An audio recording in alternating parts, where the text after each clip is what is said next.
नमस्कार, मैं हूं मृत्युंजय कुमार झा और हमारा खास शो ग्रोथ की वैक्सीन, खेती के बदलेंगे दिन। बजट आने वाला है और आज इसलिए हम आपको ये बताने वाले हैं कि क्या इस बजट में खेती किसानी के ऊपर कुछ बड़े ऐलान हो सकते हैं। क्या जिस तरह से एग्रीकल्चर के हालात हैं, जो किसानों की मांग है, इन सबको देखते हुए ये बजट खेती किसानी के लिहाज से क्या कुछ खास होने वाला है, इसी पर हम बातचीत करेंगे।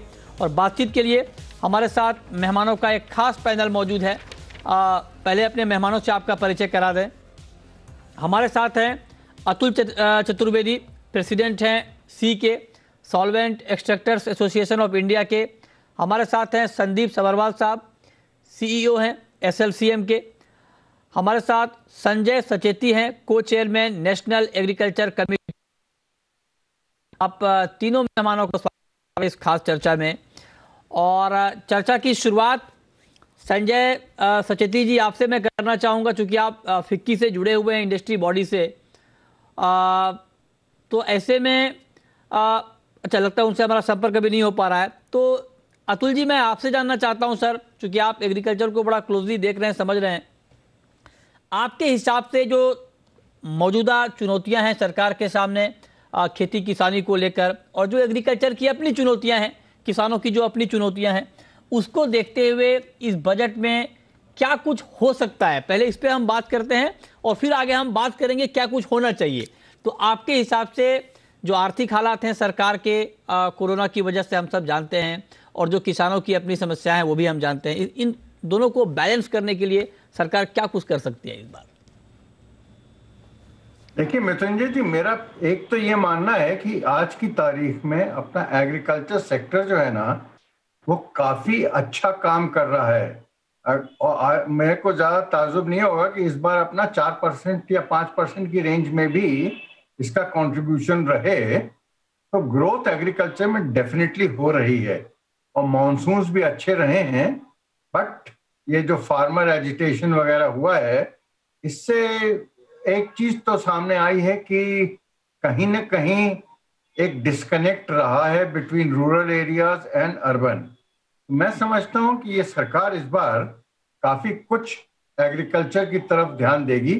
और चूंकि हम लोग ऑयल सीड और शुगर सेक्टर से एसोसिएटेड हैं, तो हम लोगों को तो ये मानना है कि शायद इस बार गवर्नमेंट कुछ न कुछ इस सेक्टर की तरफ तवज्जो दे और इन्वेस्टमेंट को अट्रैक्ट करे। जहां तक इन्वेस्टमेंट्स का सवाल है, एग्रीकल्चर फील्ड में अपने यहाँ इंफ्रास्ट्रक्चर की बहुत ज्यादा कमी है। अब आप खुद भी जानते हैं कि इस समय गेहूं की सामने फसल अपनी खोपड़ी पे है और पुराना गेहूं आज भी नहीं निकला है।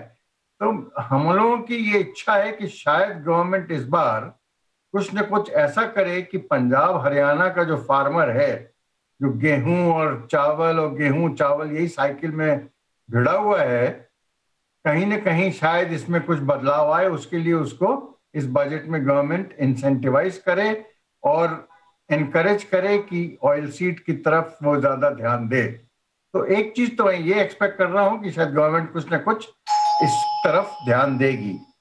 दूसरा, आप ये देख रहे हैं कि आत्मनिर्भरता के ऊपर बहुत ज्यादा बातें अपने प्राइम मिनिस्टर साहब भी करते रहते हैं।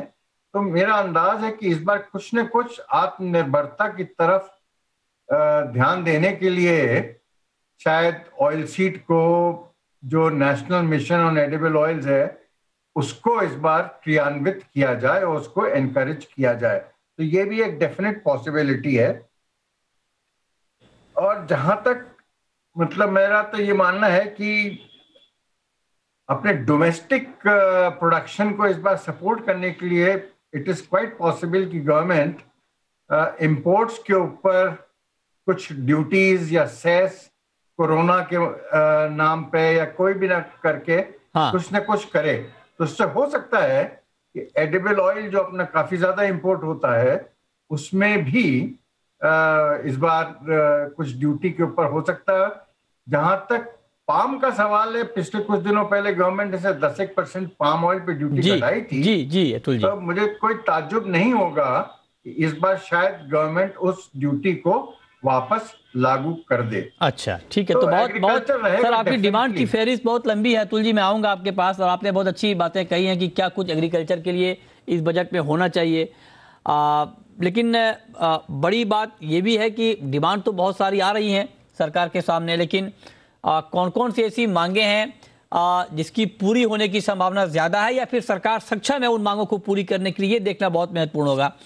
अब संजय सचेती जी, मैं आपके पास आना चाहता हूं सर, चूंकि आप फिक्की से जुड़े हुए हैं और एग्रीकल्चर की कमेटी में हैं। आप लोग क्या चाहते हैं? आप लोगों ने क्या सुझाव दिया है एग्रीकल्चर को लेकर, जिससे एक तो ये कि किसानों की नाराजगी जो इस वक्त हम देख पा रहे हैं कृषि कानूनों को लेकर है, वो थोड़ी कम हो, और दूसरा ये कि जो सरकार ने कहा है कि 2022 तक हम किसानों की आमदनी दोगुनी करेंगे, उस दिशा में प्रयास तेज करने के लिए, उस टारगेट को अचीव करने के लिए क्या कुछ एक्सपेक्ट किया जाए इस बजट से? देखिए, आज अगर भारत की आप स्थिति देखें, सारी बड़ी क्रॉप्स में हमारे पास बहुत बड़ा एग्रीकल्चर बहुत अच्छा परफॉर्म कर रहा है प्रोडक्शन के लेवल पे। उसके कारण आज की डेट में काफी एक्सपोर्टेबल सरप्लस हर कमोडिटी में हमारे पास आ गया है। लेकिन चूंकि हमारी उत्पादकता बहुत ज्यादा नहीं है, इसके कारण इसका कॉस्ट ऑफ प्रोडक्शन इंडिया में काफी ज्यादा होता है, और इस कारण ये एक्सपोर्टेबल सरप्लस होने के बावजूद हम एक्सपोर्ट नहीं कर पाते हैं, क्योंकि लिए हमारी प्राइजेस पैरिटी में नहीं रहती हैं एक्सपोर्ट के लिए। उसके लिए गवर्नमेंट ने MEIS स्कीम का सहारा दिया था किसानों को और पूरे एग्रीकल्चर सेक्टर को, बट वो वाली स्कीम अब हटा दी गई है और उसकी जगह रॉडटेप का ऐलान हुआ है। लेकिन रॉडटेप के बारे में अभी खुलासा पूरा हुआ नहीं है। हम ये नहीं जानते हैं कि क्या रेट्स दी जाएंगी निर्यात करने के लिए। निर्यात अगर नहीं हुआ तो किसानों की आमदनी तो डेफिनेटली कम होने वाली है, बिकॉज यहां पर सरप्लस रहेगा और उस कारण प्राइजेस सॉफ्ट रहेंगी। तो इसलिए बहुत जरूरी है दैट कि जितने भी क्रॉप जिसमें सरप्लस है, भले ही वो कॉटन हो, शुगर हो, वीट हो, राइस हो, इसमें निर्यात को पूरा सपोर्ट देने के लिए ये स्कीम्स बड़ी तरीके से टाइमली और सही लेवल पे डिक्लेयर की जाए। तो हम चाहेंगे कि बजट में इसका पूरा प्रावधान हो। पीछे ये देखा गया है कि बजट में जब इसका पूरा प्रावधान नहीं होता है तो गवर्नमेंट डिक्लेयर तो करती है इस तरह की स्कीम, लेकिन उसके अंतर्गत पैसा नहीं दिया जाता, पेमेंट नहीं किया जाता है टाइमली रूप से। उससे पूरे क्षेत्र में एक कैश का अभाव हो जाता है और किसानों को पैसा देने में उद्योग को दिक्कत होती है, जैसा कि चीनी उद्योग को प्रॉब्लम हुई है कि एक्सपोर्ट सब्सिडी है वो एक डेढ़ या दो साल बाद दी गई है। अच्छा, तो गवर्नमेंट को इसके बारे में पूरा बजट में प्रोविजन करना होगा और इसको जल्दी ही देना पड़ेगा, डिसबर्स करना होगा। अच्छा, तो मतलब आप ये कह रहे हैं कि जो एग्रीकल्चर को लेकर जो बातें हो रही हैं, और खास करके जो एक्सपोर्ट सब्सिडी है, इन सब के ऊपर काम तेज होना चाहिए, जल्दी से जल्दी पैसा मिलना चाहिए ताकि किसानों का भी वक्त पे भुगतान हो पाए। लेकिन अब संदीप जी, मैं आपके पास आना चाहता हूं, और आपका सेगमेंट बहुत महत्वपूर्ण है पूरे एग्रीकल्चर रिफॉर्म को लेकर। पूरे एग्रीकल्चर के डिमांड सप्लाई को देखकर आपका सेगमेंट बेहद अहम है। अब चूंकि अभी जो ताज़ा हालात हैं किसान आंदोलन को लेकर, उसमें एक बात ये भी निकल कर आ रही है कि सरकार मजबूरन अपनी ज़रूरत से ज़्यादा प्रोक्योरमेंट करती है धान का, गेहूं का, लिहाजा रखने की जगह नहीं है, वेयरहाउस नहीं है, और लाखों टन अनाज जो है वो बर्बाद हो जाते हैं, सड़ जाते हैं। इसको लेकर के एक समस्या देश के सामने है। अब चूंकि हम गेहूं और चावल का उत्पादन बहुत ज़्यादा करते हैं, बाकी क्रॉप में भी ठीक ठाक दिशा में हम आगे बढ़ रहे हैं, तो आपके हिसाब से इन सब के बीच वेयरहाउस सेक्टर कहाँ पर खड़ा है, और वेयरहाउस सेक्टर के लिए किस तरह के प्रावधान इस बजट में होने चाहिए ताकि जो रखरखाव की समस्या है अनाज की, उसको हम दूर कर पाएं बहुत हद तक? संदीप जी। मृत्युंजय जी, पहले तो मैं सबसे पहले तो ये कहना चाह रहा हूँ कि जो हमारे बाकी पैनलिस्ट ने मेरे को बोला या आपको बता रहे हैं कि कॉस्ट जो है, कॉस्ट एक बहुत इंपॉर्टेंट फैक्टर है, चाहे आप निर्यात की बात करें या आयात की बात करें। और वेयर हाउसिंग एक कॉस्ट सेंटर होता है एग्रीकल्चर में। कॉस्ट सेंटर क्यों है? क्योंकि जब आपका फसल पैदा होगी तो वो फसल कहीं तो रखेंगे और वहाँ पे वेयरहाउसिंग का पार्ट आता है। हाँ। इस पार्ट पे 2 प्रावधान हैं, 2 चीज़ें हैं जो मैं आपको हाइलाइट करना चाहता हूँ। पहला हाँ। मैं हाइलाइट करना चाहता हूँ कि एक इसमें मिसनोमर चल रहा है कई सालों से कि वेयरहाउसिंग का इंफ्रास्ट्रक्चर नहीं है। तो ये इसलिए मिसनोमर मैं कह रहा हूँ कि इंफ्रास्ट्रक्चर से ज़्यादा इम्पोर्टेंस है कि वेयरहाउसिंग की मैनेजमेंट नहीं है यहाँ पे। और मैनेजमेंट का मतलब क्या है कि कॉस्ट कंसर्न विद मैनेजमेंट एक बहुत बड़ा कॉस्ट है इस पूरे सिस्टम पे। अगर मैं वेयरहाउसिंग देखूँ और स्टैंड अलोन वेयरहाउसिंग का मैं देखता हूँ कि इसमें अगर किसी को निवेश करना है तो warehousing, agriculture warehousing stand alone 10 साल में पे बैक देता है। तो कोई भी लार्ज कैपिटल इस सेक्टर में नहीं आता है। अच्छा। सेकंड इंपॉर्टेंट पॉइंट आपको बताना चाह रहा हूँ मैं कि अगर आप मैं पिछले 3 बजटों से हम ये मांग कर रहे हैं कि वेयरहाउसिंग मैनेजमेंट में एक कॉस्ट है जीएसटी का, क्योंकि जब मैं सर्विसेज देता हूँ वेयरहाउसिंग की तो वो जीएसटी डिवॉइड है, परंतु जब मैं गोदाम लीज पे लेता हूँ या भाड़े पे लेता हूँ तो उसके ऊपर बिल्कुल जीएसटी लागू है। तो वो 18% जो जीएसटी कॉस्ट है वो मैं कहीं ना कहीं आगे अपने कॉस्टिंग में बिल्ड करता हूँ, जिससे मेरा जो कैरी कॉस्ट है वो बढ़ जाता है। तो कहीं पे रैशनलाइजेशन ऑफ जीएसटी इस सेक्टर के लिए जरूरत है। अच्छा। एक इंपॉर्टेंट पॉइंट। अच्छा। दूसरा इंपॉर्टेंट पॉइंट जो पिछले 2 साल से हम देख रहे हैं कि जो एग्रीकल्चर इंश्योरेंस है, मैं स्पेसिफिकली मैं वेयरहाउसिंग की बात कर रहा हूँ कि जो माल रखा हुआ है गोदाम में कि उसके रख रखाव के ऊपर हम इंश्योरेंस लेते हैं कि नेचुरल पेरिल्स के अगेंस्ट की गोदाम में पानी ना आ जाए, बर्गुलरी ना हो जाए, फायर ना लग जाए। वो पिछले 2 सालों में 150% से ऊपर उसकी कॉस्ट बढ़ चुकी है प्रीमियम की, 150%। और क्राइम इंश्योरेंस जो लेते हैं या फिडेलिटी इंश्योरेंस हम लेते हैं वेयरहाउसेस पे, उस पे पिछले 2 सालों में 400% कॉस्ट बढ़ चुकी है। अब अगर ये कॉस्ट बढ़ेगी तो ये कॉस्ट जाएगी कहाँ? या तो कंज्यूमर बेयर करेगा ये कॉस्ट, या अगर आप एक्सपोर्ट कर रहे हैं तो एक्सपोर्टर बेयर करेगा। जो संजय जी ने बात बोली कि फिर हमारा जो क्रॉप है वो वर्ल्ड मार्केट में डिस्ट्रीब्यूटेबल ही नहीं रहता क्योंकि हमारी कॉस्टिंग इतनी ज्यादा है।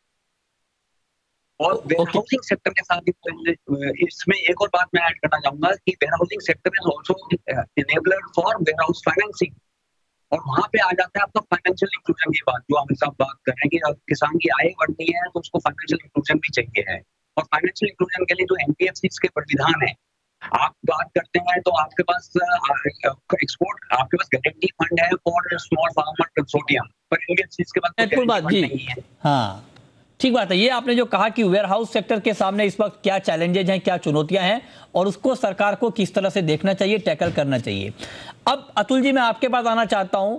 एक बड़ा मुद्दा है किसानों की एमएसपी को इंश्योर करना, जो डिमांड भी हो रही है, और किसानों की आमदनी को बढ़ाना। मैं 2022 को अगर जिक्र ना भी करूं तो अल्टीमेटली जो इनकम है किसानों की वो बढ़नी चाहिए।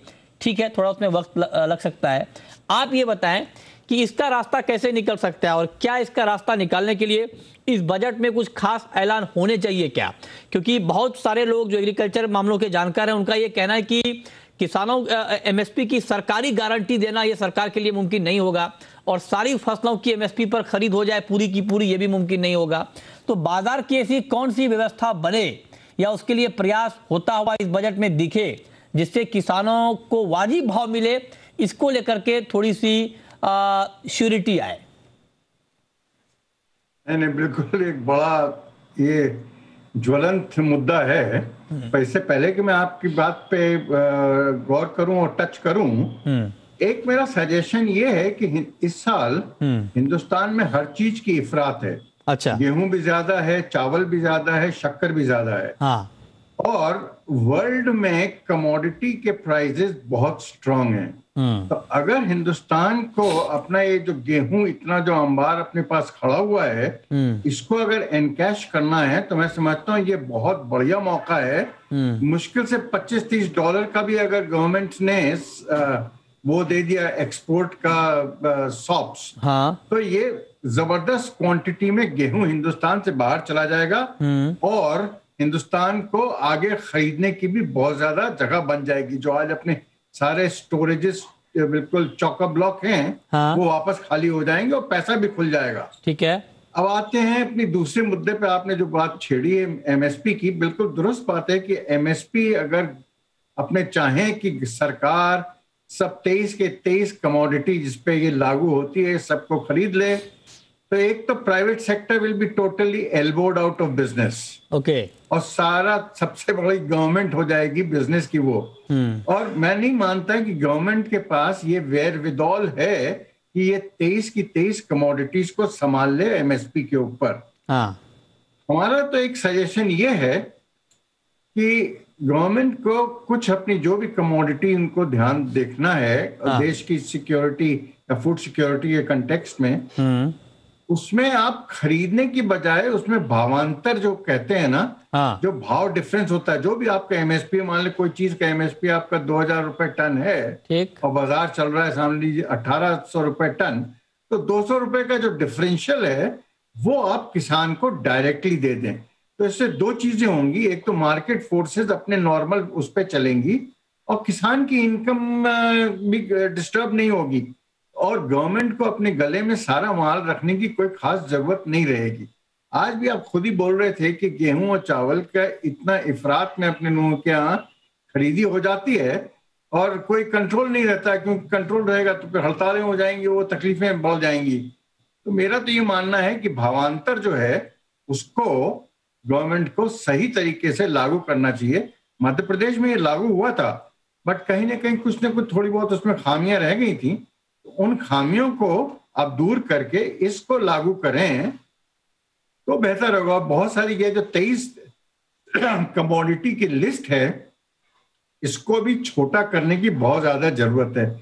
आज आप देखिए कर्डी, सैफ्लावर और पता नहीं कितनी कितनी आड़ी तिरछी चीजें जिसका कि हिंदुस्तान में प्रोडक्शन बिल्कुल नहीं के बराबर होता है, वो भी इसमें इंक्लूडेड है। तो इस लिस्ट को दोबारा तैयार करने की भी जरूरत है। जो देश को चीज जरूरत है उसको आप एमएसपी पे सपोर्ट दें, जिसकी इतनी खास जरूरत नहीं है उसको करने की जरूरत नहीं है। ठीक है, तो आप कह रहे हैं कि भावांतर स्कीम जो है मतलब जो भावों का अंतर होता है वो सरकार बियर करे तो एमएसपी के ऊपर सरकार को थोड़ी राहत मिलेगी सारी फसलों को खरीदने को लेकर के। छोटा सा ब्रेक लेंगे, लेकिन ब्रेक के बाद चूंकि ये भी उम्मीद की जा रही कि इस बार का बजट एग्रीकल्चर के ऊपर एक बड़ा फोकस कर सकता है, तो और कौन कौन से ऐसे एरियाज हैं कृषि को लेकर, खेती किसानी को लेकर, जहां पर सरकार का फोकस बढ़ सकता है, इस पर बात एक छोटे से ब्रेक के बाद। आप बने रहिए हमारे साथ।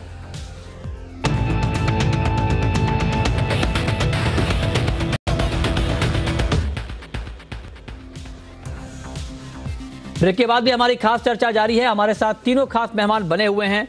आज हम चर्चा कर रहे हैं कि इस बजट में खेती किसानी को लेकर क्या कुछ हो सकता है और क्या उम्मीदें हैं।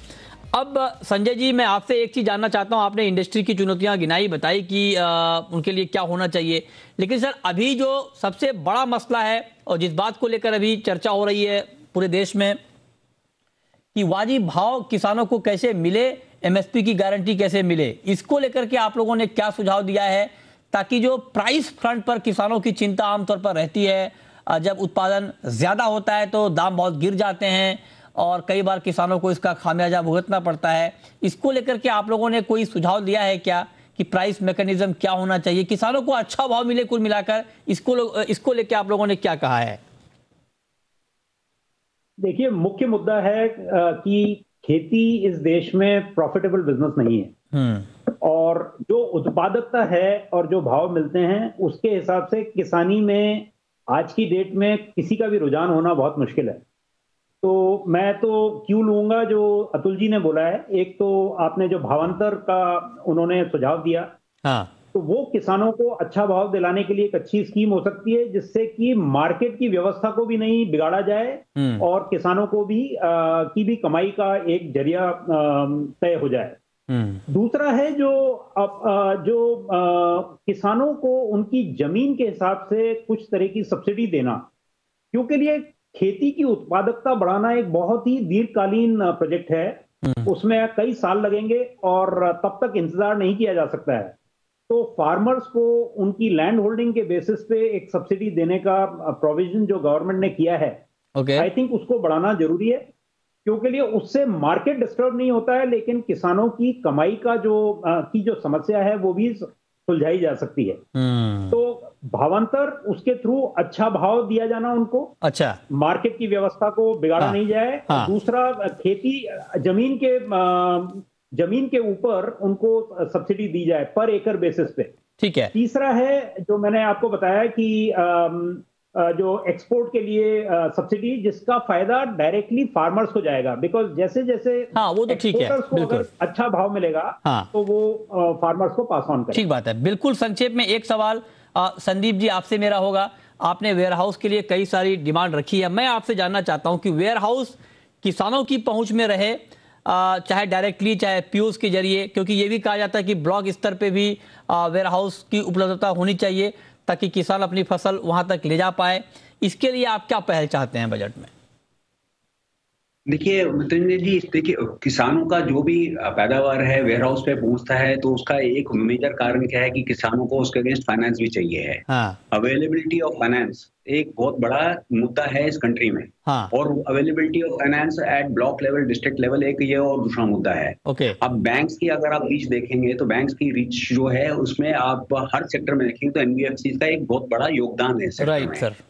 इसमें मैंने सबको सुना और ये सुना कि एक्सपोर्ट के लिए भी सब्सिडी होना चाहिए, शॉप होना चाहिए, इंपोर्ट के लिए भी शॉप होना चाहिए। मेरा ये कहना है कि एक एम्पावरमेंट होना चाहिए एग्रीकल्चर सेक्टर को, और हाँ। एम्पावरमेंट कब होगा? जब पैदावार को ही फाइनेंस मिलेगा। राइट। अभी क्या हो रहा है कि फार्मर तक वो फाइनेंस पहुंचता ही नहीं है। क्यों नहीं पहुंचता है? कि अगर एनबीएफसी उसके पास पहुंचती है तो एनबीएफसी को खुद को फाइनेंस मिलता है बैंक से, जो कि एक ऊंचे रेट में मिलता है। और क्योंकि एनबीएफसी के पास बैंक के सेविंग अकाउंट, करंट अकाउंट का बेनिफिट नहीं है, वो कैश फ्लो का बेनिफिट नहीं है, जी तो वो जो बेनिफिट है वो आगे पास ऑन नहीं करवाता। हाँ, तो एक तो इम्पोर्टेंट पॉइंट ये है। ये बहुत महत्वपूर्ण दूसरा इंपॉर्टेंट पॉइंट है कि टेक्नोलॉजी एक आज की प्लेटफॉर्म, ऐसा प्लेटफॉर्म बन चुका है कि आपको हर चीज के लिए आपके घर पे काम होता है। ठीक है, आपका चाहे वो एंटरटेनमेंट हो, चाहे, तो ये टेक्नोलॉजी का जो योगदान बाकी जगहों पे है वो एग्रीकल्चर में भी है। परंतु प्रॉब्लम क्या आ रहा है कि एग्रीकल्चर में रीन्यूमरेटिव ना होने के कारण वो टेक्नोलॉजी इंप्लीमेंट नहीं होती। अच्छा, तो आप कह रहे हैं उसका इम्प्लीमेंटेशन बहुत जरूरी है, उसके ऊपर फोकस करना बहुत जरूरी है। बहुत शुक्रिया संदीप जी आपका, अतुल जी आपका और संजय जी आपका हमारे साथ इस खास चर्चा में जुड़ने के लिए और बताने के लिए कि इस बार के बजट में खेती किसानी के ऊपर किस तरह का फोकस होना चाहिए ताकि किसानों की नाराजगी भी दूर हो और जो आमदनी बढ़ाने की बात हो रही है उसके ऊपर भी काम तेज हो। तो फिलहाल इस खास शो में इतना ही, छोटा सा ब्रेक के बाद भी खबरें लगातार जारी हैं। नमस्कार।